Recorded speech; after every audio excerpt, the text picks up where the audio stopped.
2021 চনৰ তথ্যখিনি দিয়ে আচলতে আমাক চালে বয়ে কোবোৱাৰ দৰে কিছুমান কথা কৈ আভুৱা মাৰিছে।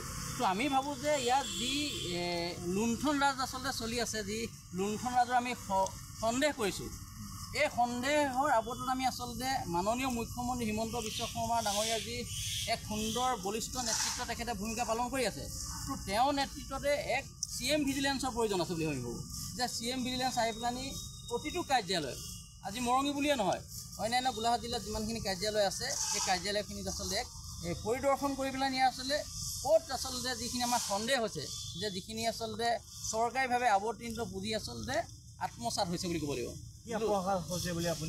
গাড়ী বাবদ আপুনি যদি চাই, গাড়ী বাবদ আমি যিখিনি অফিচ ভেহিকুলৰ বাবদ যিখিনি আমি কাগজ বিচাৰিছিলোঁ তাত তেখেতলোকে দিয়া মতে 21লৈকেহে দিছে। তো 21ৰ পৰা 22, 23, 24, 25 বৰ্তমানলৈকে কিন্তু তাত কোনো আচলতে নথি পত্ৰ আমাক তেখেতলোকে প্ৰদান কৰা নাই।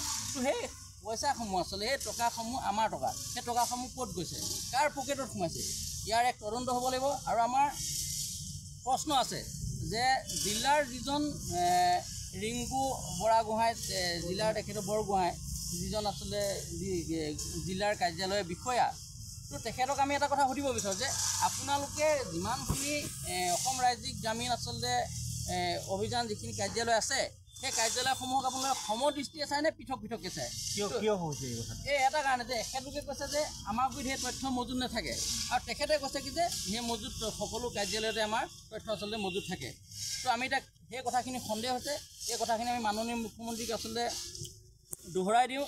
আৰু ইয়াৰ লগতে আমি গ্ৰাম উন্নয়ন মন্ত্ৰীক এই কথাষাৰ জনাওঁ যে আপোনালোকে ইয়াত এক বিহিত আইনগত ব্যৱস্থা ল'লে যে যি আচলতে লুণ্ঠন ৰাজ চলাইছে, যি সন্দেহ হৈছে, যদি সন্দেহযুক্ত আচলতে বিষয়াক ধৰা যায় বুলি ক'ব লাগিব, তেওঁক কিন্তু সম্পূৰ্ণ জেল হাজতলৈ প্ৰেৰণ কৰিব লাগিব। আপুনি এটা কথা আইকিয়া তথ্য যি পোহৰলৈ আনিছে যে অল গোলাঘাট ডিষ্ট্ৰিক্টৰ সকলো জীৱিকা গ্ৰামীণ বিষয়ত আপুনি ITI মাৰিছে, কিন্তু আপুনি দেখা পোৱা গৈছে গমাৰিত এটা কথা পৃথক। আচলতে গমাৰিগুৰিয়ে যদি কয় বোলে এইকেইটা আমাক জিলাই যোগান ধৰিছে, তো মৰঙীয়ে কৈছে আমাক এইকেইটা নাই ধৰা, আজি বোকাখাটে কৈছে আমাক এইকেইটা ধৰিছে, এইকেইটা নাই ধৰা। মানে সকলোৰে কথাখিনি কিন্তু ভিন্নতা পৃথক পৃথক, কাৰণ সকলোৰে আচলতে এটা নেক্সাছ জড়িত হৈ আছে বুলি ক'ব লাগিব যে সকলোৰে যিখিনি যে লুণ্ঠন ৰাজৰ যে তেখেতলোকে উমান পাইছে, যে তেখেতলোকে যে গম পাইছে, যে জনসাধাৰণে গম পাইছে যে ইয়াত কি চলি আছে, এতিয়া সেই কথা উমান পাই সকলোৱে কিন্তু ভাষ্যখিনি পৃথক পৃথকভাৱে তেখেতলোকে দিবলৈ চেষ্টা কৰিছে। প্ৰত্যেকটো ব্লকলৈ এটা এমাউণ্টে আপোনাৰ বা এটাই আপোনাৰ আহে,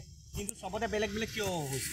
নহয়, কিছুমানে কয় বোলে আমাক ধৰক আজি 2024 পৰা বা 24 পৰা আমাক এই পুঁজি আৱৰ্তন কৰিছে, কিছুমানে কয় আমাক 23 পৰা কৰিছে, কিছুমানে কয় পাইছে। মানে সকলোৰে এইটো এটা লুণ্ঠন ৰাজৰ এটা প্ৰক্ৰিয়া বুলি ক'ব লাগিব, যিহেতু সকলোৰে মন্তব্যই সম্পূৰ্ণ পৃথক। আপুনি আজি জিলা পৰ্যায়লৈ যাওক, তেখেতৰ মন্তব্য পৃথক হ'ব, আপুনি বোকাখাটলৈ যাওক তাৰ মন্তব্য পৃথক হ'ব, আপুনি কাকতঙালৈ যাওক তাৰ মন্তব্য পৃথক, সকলোৰে কিন্তু পৃথক পৃথক। মানে আমি সন্দেহ কৰিছোঁ ইয়াত এক CM ভিজিলেন্সৰ প্ৰয়োজন আছে, আৰু তেখেতলোকে আহি পেলাই আৰু আমি খুব কম দিনৰ ভিতৰত আমি এণ্টি কৰাপশ্যনকো একচুৱেলি এটা ইয়াৰ কেছ আমি দাখিল কৰিম। কিন্তু আমি গম পাওঁ যে 21ৰ পাছত আপোনালোকে একো তথ্য নাই বুলি আমাক কৈছে, এইটো কিয় হৈছে? তাকে আমিও মানে তাতে আমি হতভংগ হৈছোঁ যে আমাক যে 21ৰ পিছত ইয়াত কাৰ্যালয়ৰ তথ্য মজুত নাই। এইটো আচৰিত কথা যে এটা কাৰ্যালয়ৰ তথ্য মজুত নাথাকিবটো ডাঙৰ কথা, যে কাৰ্যালয়টোত আচলতে কিবা কাম কাজ কৰিব, জিলা সমিতি জিলাৰ কাৰ্যালয় গম পাব, এই আচলতে যিখিনি উন্নয়ন খণ্ডৰ অধীনত থাকে কাৰ্যালয় গম নাপায়, তাতকৈ আচলতে লজ্জাজনক কথা বুলি মই নাভাবোঁ। ইয়াৰ এক বিহিত ব্যৱস্থা হ'ব লাগে, আৰু আকৌ ক'ম যে ইয়াত এক CM ভিজিলেন্সৰ প্ৰয়োজন আছে। ধন্যবাদ।